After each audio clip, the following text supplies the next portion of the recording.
I broke my arm last January, slipped on ice outside my apartment, heard the crack, knew it was bad. I was 26, had just lost my job 2 weeks earlier because the startup I worked for went under, and I was alone in a city where I'd moved for that same job. My car was in the shop. I needed to get to the hospital, and I was in so much pain I could barely think straight. I called my dad first. He picked up on the third ring, and I barely got the words out before he cut me off. He told me I still had a phone, so I should call an Uber. Then he said I should call a therapist about my victim complex instead of bothering him. He hung up before I could respond. I sat there on the cold pavement holding my arm and I called my mom. She texted back within a minute saying I was always hurt or fired or broke and maybe I was addicted to being pathetic. She told me not to contact her again. My brother Derek was next. I left him a voicemail because he didn't pick up. I was crying by then. The pain was getting worse and I just needed someone to help me. 3 hours later, he posted my voicemail on his Instagram with a caption about his waste of space sibling crying again and how some of us actually succeed in life. His friends commented laughing emojis and asking if I was always this dramatic. My sister Lisa saw the post and commented, asking if everyone remembered when I begged for rent money last year, calling me a parasite instead of family. I drove myself to the hospital with one arm. I don't even remember most of that drive. They set the bone, gave me a cast and some pain medication, and I went home to my empty apartment. I sat there that night thinking about every time I'd asked them for help over the past few years and how they'd responded. When I'd asked to borrow money for rent after my roommate bailed, my dad had sent me a link to a homeless shelter. When I'd told them about losing my previous job, my mom had said I was unemployable. When I'd asked if I could come home for Christmas 2 years ago because I was alone, Derek had told me I wasn't welcome because I brought down the mood. Here's the thing nobody tells you about having a family that treats you like garbage. You spend so much time wondering what you did wrong that you forget to notice what they are. My dad ran a small property management business. My mom worked part-time at a dental office. Derek sold insurance.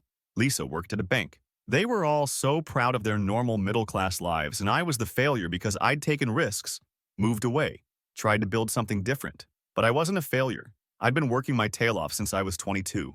I'd moved to 3 different cities chasing opportunities. I'd learned to code on my own, worked freelance gigs while job hunting, built websites for small businesses to keep money coming in. After that broken arm, after that night of absolute silence from everyone who was supposed to care about me, I made a decision.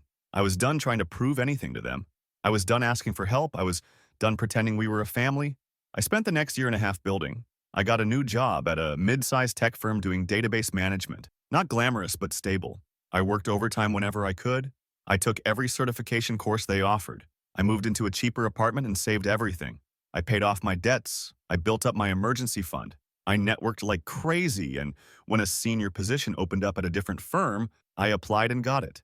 Better salary, better benefits, actual stability. By last summer, I had my life together in a way I never had before. I had savings. I had a career path. I had my own place that I actually liked. I had friends from work who actually showed up when I needed them. I hadn't spoken to my family in 18 months, and it was the most peaceful 18 months of my life. I didn't miss them. I didn't think about them except when I was reminded how much better my life was without their constant criticism. Then 3 days ago, Thursday night around 9, someone started pounding on my door. I looked through the peephole and saw my entire family standing there. My dad, my mom, Derek, and Lisa. All of them. My dad was crying. My mom's face was red and blotchy. They were yelling through the door, begging me to open it, screaming that they were sorry, that they were wrong, that I couldn't do this to them. I didn't open the door. I stood there watching them through the peephole, and I felt absolutely nothing. My dad kept shouting about how they needed to talk to me right now. My mom was sobbing, saying please over and over. Derek was hitting the door so hard, I thought he might break his hand. Lisa was on her phone trying to call me, but I'd blocked all their numbers months ago. They stayed for almost an hour. The neighbors came out and asked if they should call the police. My dad tried to explain they were my family, but the neighbor, this older guy named Hugo who lives next door, told them they needed to leave or he would call the cops. They finally left, but my mom kept screaming back at my door that this wasn't over, that I had to talk to them, that they were my family. I went to work the next day like normal. When I came home Friday evening, there were 12 missed calls on my phone from numbers I didn't recognize. Then I got a Facebook message from my Aunt Nadia asking me to please call my parents because they were desperate. I didn't respond. Saturday morning, my dad somehow got my work email and sent me a message saying they needed my help with something urgent and I was being selfish by ignoring them. I finally responded to that one. I told him I had nothing to say to any of them and to stop contacting me. He wrote back immediately saying I didn't understand how serious this was and they needed to see me in person. I told him no. He sent 3 more emails that I deleted without reading. Saturday afternoon, they came back, this time just my parents. They didn't pound on the door. My mom knocked quietly and said my name. She said they drove 2 hours to see me and couldn't I please just give them 5 minutes? My dad said they understood I was angry, but this was bigger than our past problems. I looked through the peephole again and my mom was holding some papers. She kept saying she just needed me to look at something. I still didn't open the door. I told them through the door that they had made it very clear I wasn't family when I needed them and nothing had changed. My mom started crying again and my dad's face got red. He said I was being childish and they needed my help with something serious. I said they should call an Uber or a therapist about their victim complex. My mom actually gasped like she couldn't believe I'd throw their words back at them. They left after 20 minutes, but my dad yelled through the door that I'd regret this, that I didn't understand what was at stake, that I was making a huge mistake by shutting them out. I watched them walk back to their car, and I went back to watching TV like nothing happened. Now it's Sunday evening, and I've gotten 17 messages from various family members I haven't heard from in years. Cousins, uncles, aunts, even my grandmother, who I thought didn't have my number. All of them saying the same things, that I need to talk to my parents, that family helps family, that whatever happened in the past needs to be put aside, that this is serious. But here's what none of them know. None of them were there when I broke my arm and called everyone I thought cared about me. None of them saw Derek post my voicemail for his friends to laugh at. None of them read the texts my mom sent calling me pathetic. They all disappeared when I was struggling, and now they're crawling out asking me to help the same people who abandoned me. I don't know what they need. I don't know why they're so desperate. And right now, sitting here in my apartment that I paid for with money I earned at a job I got on my own, I genuinely don't care. They taught me that family doesn't matter when things get hard. They taught me that I'm on my own. They taught me that asking for help makes you weak and pathetic. I learned the lesson. I just don't think they're going to like how well I learned it. Update 1. Okay, so I posted here a few days ago about my family showing up at my door begging for help after treating me like garbage when I broke my arm. The response was overwhelming and honestly helped me feel less insane about this whole situation. A bunch of you asked for updates and trust me, there's plenty to update. Monday morning, I woke up to find my mom sitting on the hallway floor outside my apartment, just sitting there with her back against the wall looking exhausted. I have no idea how long she'd been there, but when I opened the door to leave for work, she practically jumped up. She looked terrible. Her hair wasn't done. She was wearing the same clothes from Saturday, and she had this desperate look that I'd never seen on her before. She started talking immediately, saying she'd been waiting since 5 in the morning because she knew I left for work around 7:30. She said she needed 10 minutes of my time and then she'd leave me alone forever if that's what I wanted. I told her I'd already given her my answer through the door on Saturday and nothing had changed. She grabbed my arm and I pulled away. She said I didn't understand what was happening and if I would just listen for 5 minutes, I'd see why this was so important. I asked her why I should give her 5 minutes when she couldn't give me 5 seconds when I called with a broken arm. She actually flinched. Then she said that was different and this was about something bigger than old family drama. I told her there was nothing bigger than finding out your family thinks you're worthless. She kept trying to talk, but I walked past her to the elevator and she followed me all the way to the parking garage, begging me to just look at the papers she brought. I got in my car and locked the doors. She stood there holding up these papers against my window. I couldn't really see what they were, but she was pointing at them and her mouth was moving so fast. I backed out and she had to move, and I watched her in my rearview mirror just standing there in the garage, holding those papers. Work was weird that day because I couldn't focus. My coworker Brandon asked if I was okay, and I ended up telling him the basics. My family treated me like trash. Now they want something from me. I'm not interested. He said that sounded rough, but also said sometimes families go through hard times and maybe I should hear them out. I didn't say anything, but I was annoyed. People who come from normal families always think family problems can be fixed with one conversation. Tuesday, my dad showed up at my office. I don't know how he found out where I work, but he was in the lobby when I came back from lunch. Security stopped him from coming up to my floor, but he sent a message through the front desk asking me to come down. I ignored it. He waited there for 3 hours. I know because Brandon went down to get coffee and saw him still sitting there. Brandon came back and said my dad looked really worried and maybe I should at least talk to him for a minute. I told Brandon my dad called me a loser with a victim complex when I had a broken arm and needed help getting to a hospital. Brandon didn't say anything after that. My dad finally left around 4. I got an email from him that evening, a long one this time. He said he knew he'd been a terrible father and he knew he'd said unforgivable things, but this wasn't about him or our relationship. He said my Uncle Addison was in serious trouble and needed my help specifically. He said Addison had always been good to me when I was a kid, and didn't I owe him at least a conversation? Here's the thing about my Uncle Addison. He was my dad's younger brother, and yeah, he was nice to me when I was a kid. He used to take me to baseball games and let me stay at his house sometimes when my parents were fighting, but I haven't seen him in probably 4 years. He didn't reach out when I moved away. He didn't check on me when I was struggling. He was just another person who disappeared when things got hard. I didn't respond to the email. Wednesday morning, my sister Lisa called me from a number I didn't recognize, so I actually picked up thinking it was work-related. She immediately started talking about how I was being selfish and cruel. She said Uncle Addison was family, and he'd been diagnosed with kidney failure 6 months ago and needed a transplant. She said I was a match because we'd all gotten tested when I was 22 after Addison had some health scare back then. She said the doctors told them I was the only family member who was compatible, and if I didn't help him, he was going to die. I hung up. She called back twice and I didn't answer. Then Derek called from another unknown number and I was stupid enough to pick up again. He went on this whole rant about how I was letting family politics kill our uncle, how this was bigger than me being mad about some things said in the heat of the moment. How if Addison died it would be my fault and I'd have to live with that forever. I asked him if he remembered posting my voicemail online so his friends could laugh at me crying in pain. He said that was completely different and I was being dramatic by bringing it up now. I asked him how it was different. He said he was young and stupid and made a mistake, but this was about someone's life. I told him he was still stupid, just older now, and I hung up. That night, my Aunt Nadia showed up. She's my mom's sister, and I actually liked her growing up. She was always the cool aunt who didn't judge anyone. She knocked on my door around 8, and I looked through the peephole and saw her alone. I almost didn't open it, but something made me. Maybe because she'd never been cruel to me like the others. She came in and sat on my couch and told me she wasn't here to pressure me. She said she understood why I was angry and she didn't blame me for cutting everyone off. Then she told me about Addison. He'd been on dialysis for months. He was getting sicker.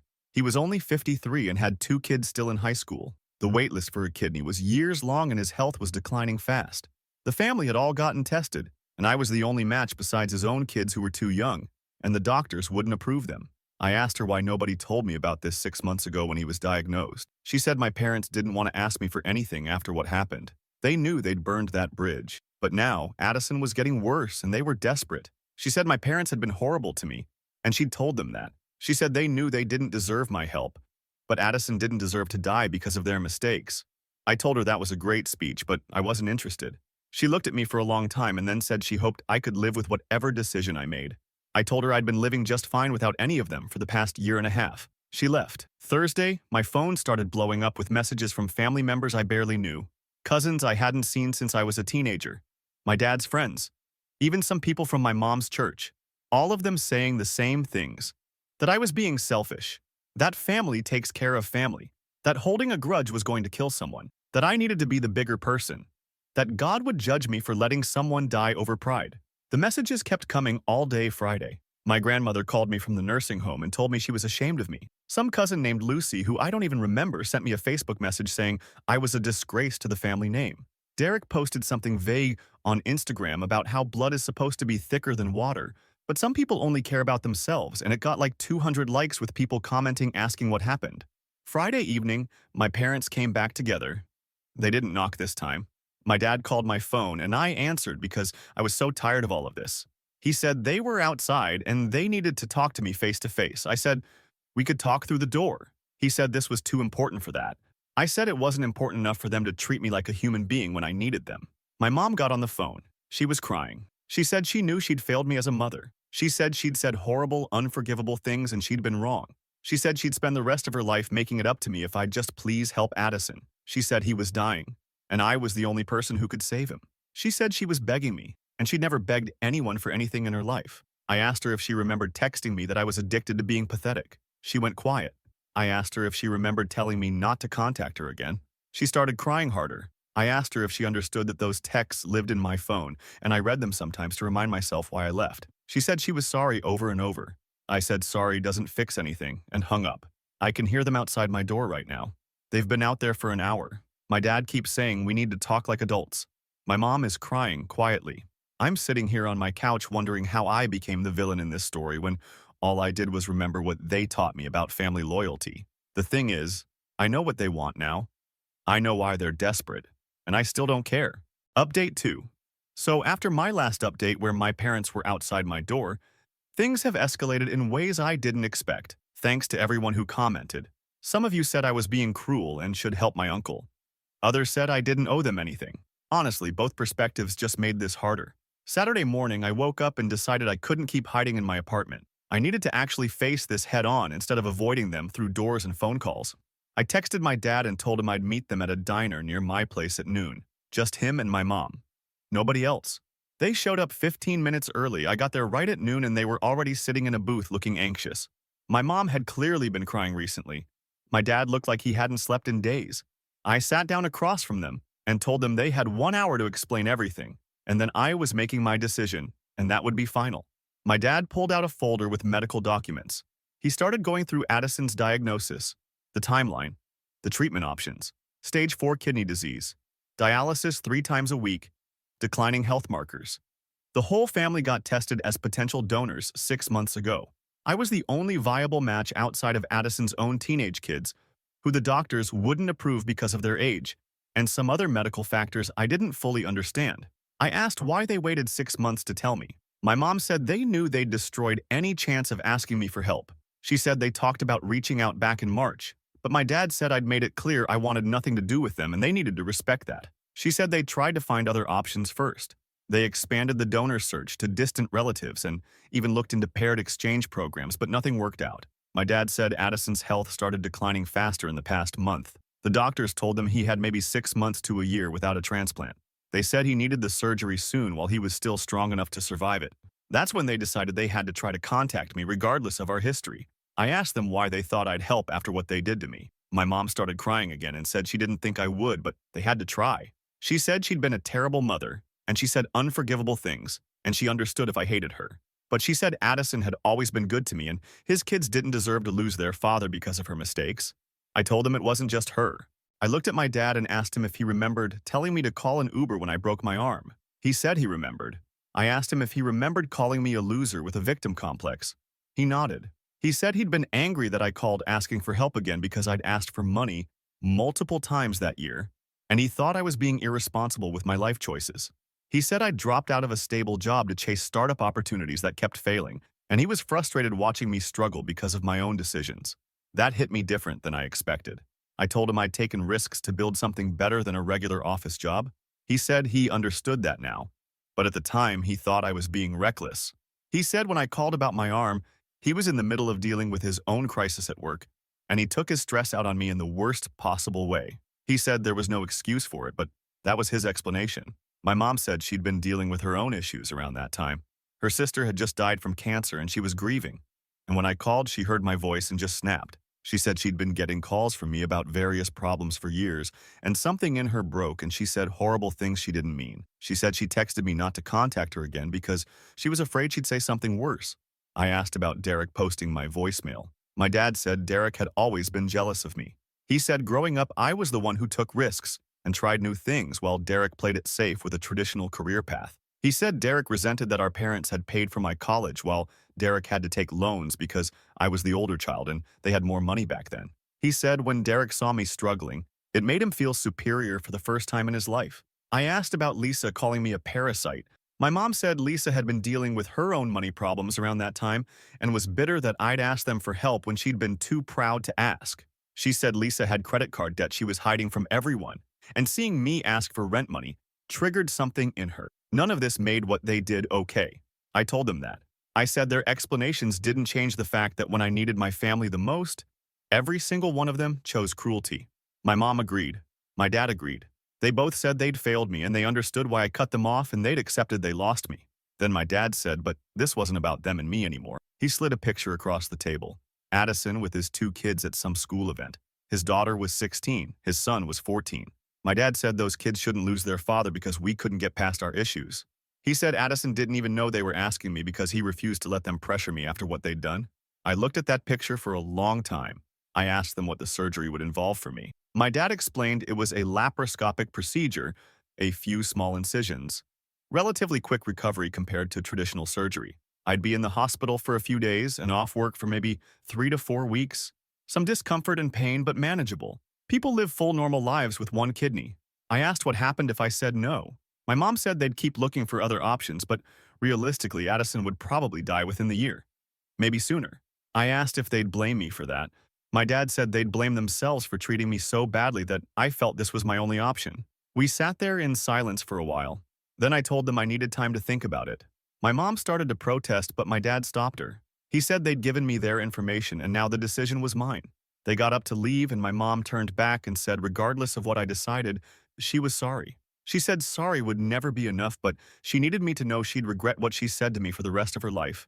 I went home and spent the weekend thinking. I called my Aunt Nadia Sunday evening and asked her to tell me honestly what she thought I should do. She said she couldn't make that decision for me. She said donating a kidney was a huge thing, and I had every right to say no after what they'd done. But she also said she'd known Addison my whole life, and he was a good man who didn't deserve this situation. I asked her if she thought my family would actually change if I helped. She was quiet for a minute, and then said she didn't know. She said people don't usually change unless they're forced to face real consequences.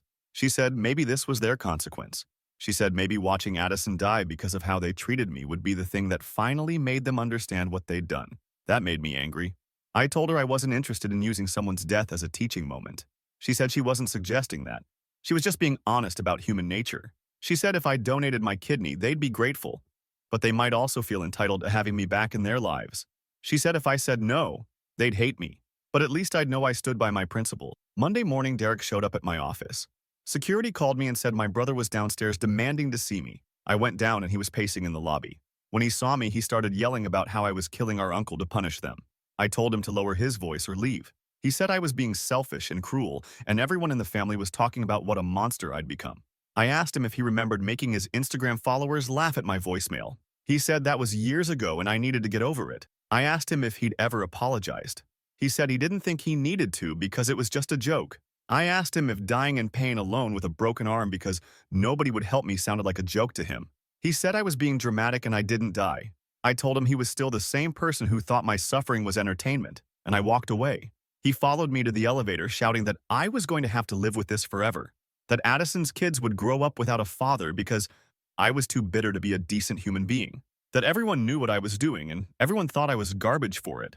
The elevator doors closed and I could still hear him yelling. Tuesday, my phone started getting calls from numbers I didn't recognize.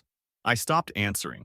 I got texts from family members I haven't seen since I was a kid telling me I was going to hell. Someone posted my work address in a family group chat and people started saying they should come protest outside my office. My Aunt Nadia texted me warning me that things were getting ugly in the family conversations. Wednesday morning, I woke up to find someone had posted about the situation in a local community group on Facebook. They didn't use my name, but they described the situation and asked if people thought I was wrong for refusing to donate. The comments were split. Some people said bodily autonomy means I don't owe anyone my organs regardless of circumstances. Others said I was letting someone die over a grudge and that made me a terrible person. My coworker Brandon saw the post because we live in the same area. He came to my desk and asked if that was about me. I said probably. He asked what I was going to do. I said I still didn't know. He said he couldn't imagine being in my position and he hoped I figured it out. Last night my mom called me from my dad's phone. She said Addison had been admitted to the hospital because his numbers were getting worse. She said he was asking about me. She said he wanted to know if they'd contacted me, and when my dad admitted they had, Addison got upset. He told them to leave me alone and respect my decision. He said he didn't want them pressuring me after what they'd done. My mom said that made it worse somehow. She said watching Addison protect me from them while he was dying made her realize how badly they'd failed. She said my dad was falling apart. She said Derek and Lisa were fighting about whether they should keep pressuring me or back off. She said the whole family was fracturing under the weight of this. She asked me one more time to please consider helping. Not for them, but for Addison and his kids. I told her I'd give her my answer by the end of the week. She said okay, and thanked me for at least thinking about it. I'm sitting here trying to figure out what the right decision is. Part of me wants to help because Addison doesn't deserve to die, and his kids don't deserve to lose their dad. Part of me knows that if I do this, I'm telling my family that they can treat me like trash and I'll still save them when they need me. Part of me wonders if I'm the villain after all for even hesitating. I have until Friday to decide. I genuinely don't know what I'm going to do. Final update. I'm writing this on Saturday morning. Yesterday was Friday, my self-imposed deadline for making a decision about donating my kidney to my Uncle Addison. A lot of you have been following this story and asking for updates, so here's what happened. Thursday night, I couldn't sleep. I kept thinking about everything. The broken arm, the texts, Derek's Instagram post. But I also kept thinking about Addison taking me to baseball games when I was 8. Him letting me stay at his house when my parents were fighting. Him teaching me how to change a tire when I was 16. I called my Aunt Nadia around midnight and asked her to be completely honest with me about something. I asked her if Addison knew what my family had said to me when I broke my arm. She was quiet for a long time and then said yes, he knew. I asked her what he said about it. She told me he'd been furious with them. He'd told my dad he was ashamed of him and told my mom she needed to apologize. He'd gotten into a huge argument with Derek about the Instagram post and hadn't spoken to him for months afterward. That changed something for me. Not everything, but something. Friday morning, I drove to the hospital where Addison was staying. I didn't tell anyone I was coming. I walked into his room and he was sleeping. He looked terrible, thin and gray and attached to machines. I stood there for a few minutes just looking at him and trying to figure out what I was feeling. He woke up and saw me and his eyes got wide. He said my name like a question. I sat down in the chair next to his bed and told him we needed to talk. He said he told my parents to leave me alone, and he was sorry they'd been pressuring me. I said I knew that, and that's part of why I was there. I asked him directly if he thought I owed him my kidney. He said no. I asked him if he thought I should forgive my parents for what they did. He said that was between me and them, and he had no opinion on it. I asked him what he wanted from me. He said he didn't want anything from me. He said he wanted me to make whatever decision I could live with, and he'd respect it either way. I told him about the broken arm. He said he knew. I told him about the texts and the voicemail and everything they'd said. He said he knew all of it and it made him sick. I asked him why he didn't reach out to me after it happened. He said he thought about it but figured I'd had enough of the family and didn't want to drag me back into their dysfunction. He said he should have reached out anyway and he was sorry he didn't. We talked for over an hour. He told me about his kids and how scared they were. He told me about the dialysis and how exhausting it was. He told me he'd accepted he might die and he was trying to make peace with it. But he said his biggest regret would be leaving his kids before they were ready. I asked him what he'd do if I said no. He said he'd keep fighting as long as he could and hope another donor came through. He said he wouldn't blame me, and he'd make sure his kids didn't blame me either. He said what my family did to me was unforgivable, and I had every right to walk away from all of them, including him. That's when I made my decision. I told him I'd get tested to confirm I was still a match, and if everything checked out medically, I'd donate my kidney. But I had conditions. He said okay.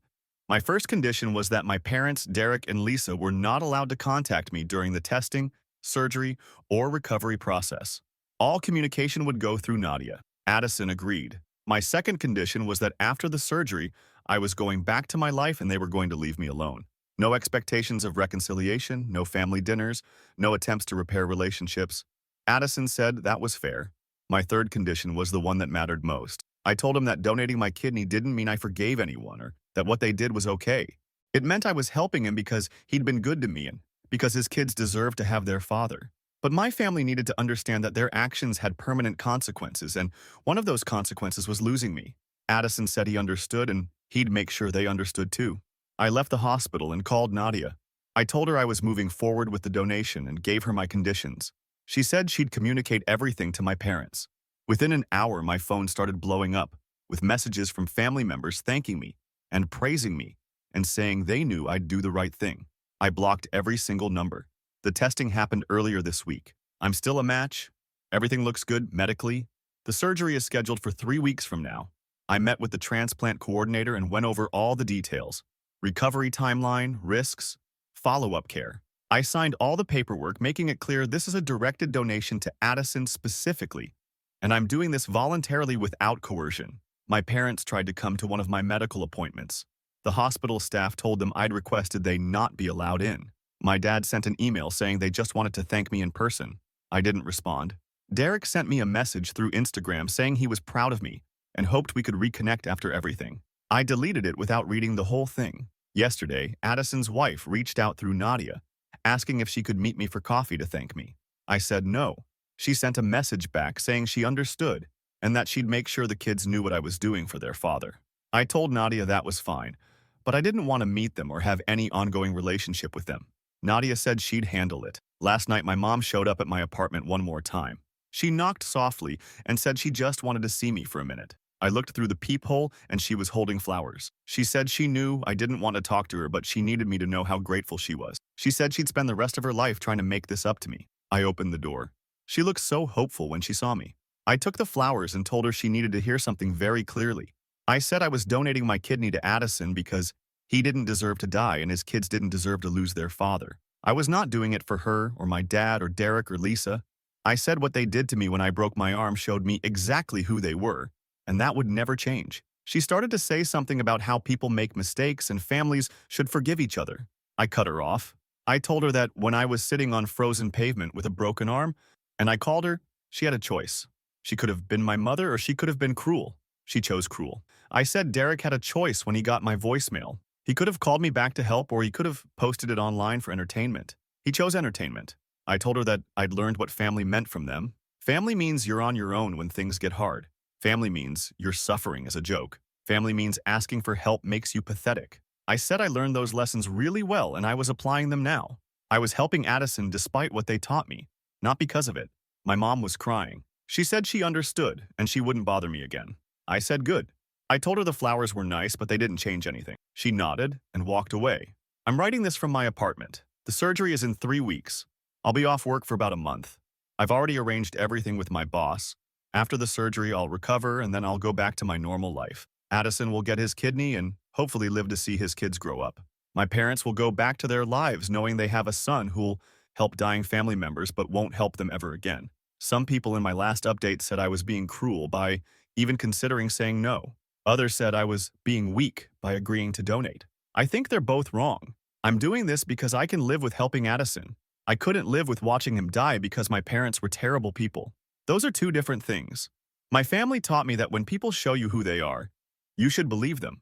They showed me they were cruel and selfish and that my suffering meant nothing to them. I believed them. Now they're learning the same lesson. I'm showing them that I can help someone without forgiving them or letting them back into my life. I hope they believe me. The surgery happens in 3 weeks. After that, I'm done with all of this. I'm going back to my life, my job, my apartment, and the family I've built from friends who actually showed up when things were hard. My biological family can live with knowing they got exactly what they taught me to give them. Nothing.